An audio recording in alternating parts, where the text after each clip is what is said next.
оркестр куя. Күргәзмәдә Актаныш таңнары газетасының тарихы, бүгенгесе һәм үткәне чагыла. Быел басма 90 еллык юбилейын билгеләп үтә. 500 дәнә белән чыга башлаган газетаның тиражы бүген 3000-гә җитә. Юбилей уңаеннан сәхнәдә районның иҗат коллективлары чыгыш ясый. Залда әбүнәчеләр, ветеран журналистлар. Кунаклар арасында Татарстан Дәүләт Советы рәисе урынбасары Марат Әхмәтов та бар. Кичкенә генә бер күчтәнәч бар янында.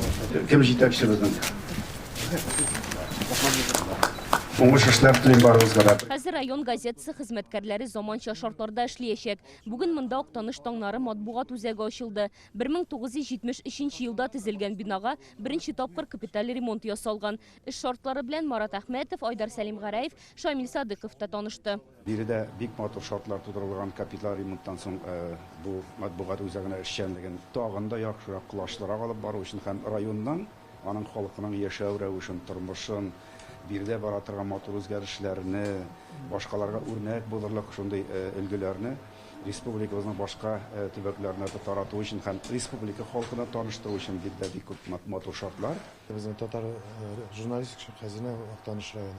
Күп кенә язучылар, күп кенә журналистлар, атаклы журналистлар Актаныштан чыккан һәм тел саклау ягында менә студентларны карасак, күп кеше килә безгә Актаныштан. Һәм менә бу мәктәп алар үсеп, өйрәнеп, редакциягә килеп, әзерләнеп, нәрсәтеп килеп турса, бик авыр.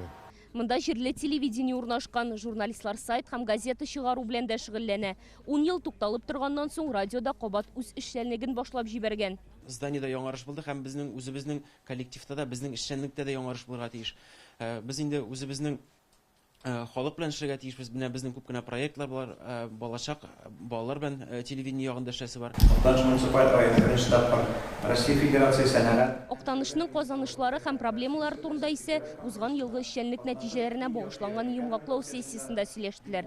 Район буенча тулаем территория продукты былтыр 8%-ка арткан, 15 миллиард сум тәшкил итә. Төп өлеше авыл хуҗалыгына карый. Узган ел 177 мең тонна ашлык җыеп алганнар. 2021 ел белән чагыштырганда бу 2 тапкырга күбрәк. 74 мең тонна сөт савылган, әмма мөгезле эретерлекнең баш саны 500-гә кимегән. Лейкозлымалар монысында оларның юкка нәтиҗәсендә биргә кирәк. Алар сине яңа маллар кайтару проблемалары бар. Алар маллар кайта инде, ләкин әле аларыбыз олы вакытларда җитеп бетмәгән.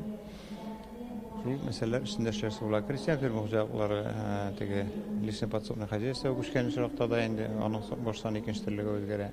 Районда сәламәтлек саклау мәсьәләләре өстенлекле булып кала. Узган ел йөрәк кан тамырлары авырулары һәм яман шештән үлүчеләр саны 25%-ка кимегән. Әмма сессиядә билгеләп үтүләренчә, Үзәк район хастаханәсе яңартуны таләп итә. Аны капиталь төзекләндерергә кирәк. Пациентларны кабул итү, диагноз кую өчен яңа бүлек төзүгә дә ихтыяҗ бар. Безнең Аллаһка шөкер поликлиникабыз бүгенге заманча.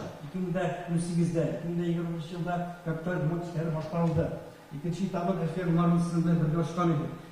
Исегездә булса. Шуңа күрә безнең бик нык аерылып тора, стационарыбыз заманча таләпләргә туры килә.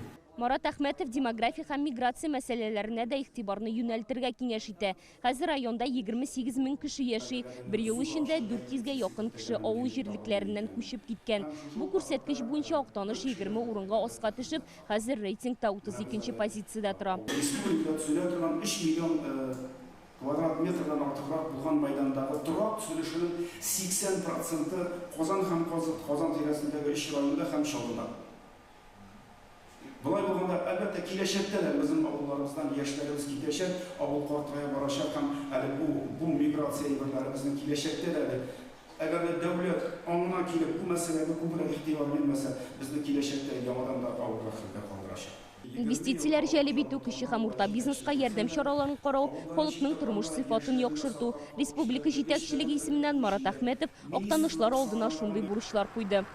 Актаныш районыннан Олия Сабирова, Роман Фенин, Яңа Гасыр каналы.